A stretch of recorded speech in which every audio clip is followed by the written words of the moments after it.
السلام عليكم ورحمة الله وبركاته. أعوذ بالله من الشيطان الرجيم. بسم الله الرحمن الرحيم. ألم تر كيف فعل ربك بأصحاب الفيل ألم يجعل كيدهم في تضليل وأرسل عليهم طيرا أبابيل ترميهم بحجارة من سجيل فجعلهم كعصف مأكول. So we begin inshallah ta'ala with an interesting comment. This is made by Dr. Fadl Salih As-Samarra'i. هي سورة فيها عبرة لكل طاغية متكبر متجبر في كل العصور والأزمان. He says this surah has a warning and a lesson for every rebellious, arrogant tyrant that lives in any age, in any time, in any civilization, any nation. So he says this is not just a surah talking about the oppression of Abraha against the Kaaba. This is sending a message to anyone who hopes to wreak havoc upon civilian populations and overpower a nation or a ruler trying to overpower another nation by means of their military might, with the understanding, what are they going to do to fight against us? They have no military capability to stand up to us. And with that assumption, with that arrogant assumption, they go in and they don't care about the consequences.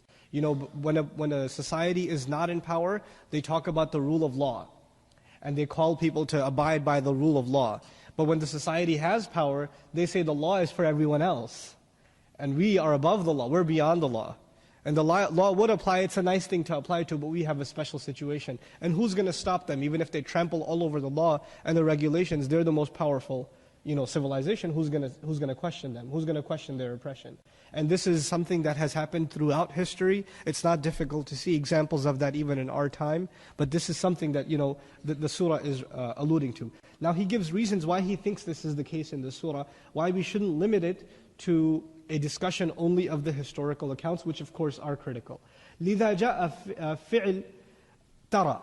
This is why the verb tara came, alam tara. Now there are different ways of saying this. The first part of the ayah, roughly translated, is didn't you see?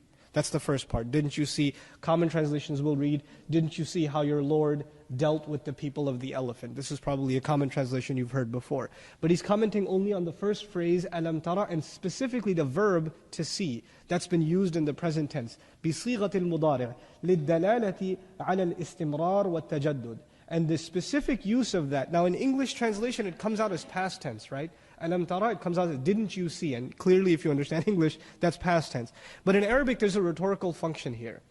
And as opposed to saying ama ra'ayta, right? You could use the past tense function also, but that wasn't used. When that's used, the past tense, it alludes to something continuous. In Arabic rhetoric, in balagha, in linguistics. It refers to something that didn't happen once, that happens over and over again. And this surah, from a linguistics point of view, we'll learn something amazing about this surah, how the change of tenses carry amazing lessons in them. So that use just of the mudari', the present future tense in the Arabic, with the word lam, regardless of the presence of the word lam, indicates that this is not just something to observe and think about for that time, but for all time. Now we look at some commentary by Shawkani rahimahullah. وَهُوَ تَعْجِيبٌ لَهُ صَلَّى اللَّهُ عَلَيْهِ وَسَلَّمْ بِمَا فَعَلَهُ اللَّهُ. And this is to give the messenger in a sense of amazement and wonder in regards to what Allah Himself did with the people of the elephant, as though He is saying, قَدْ عَلِمْتَ يَا مُحَمَّدْ, you already know Muhammad sallallahu alaihi wasallam, أَوْ عَلِمَ النَّاسَ الْمَوْجُودُونَ فِي عَصْرِكَ, or the people who are present in your time, they also know very, very well. وَمِن بَعْدِهِمْ, and even the people that came after them, بِمَا بَلَغَهُم مِّنَ الْأَخْبَارِ الْمُتَوَاتِرَةِ مِنْ قِصَّةِ أَصْحَابِ الْفِيلِ, because of what came to them from continuous narratives and narrations and people telling the story over and over again of the story of the elephant.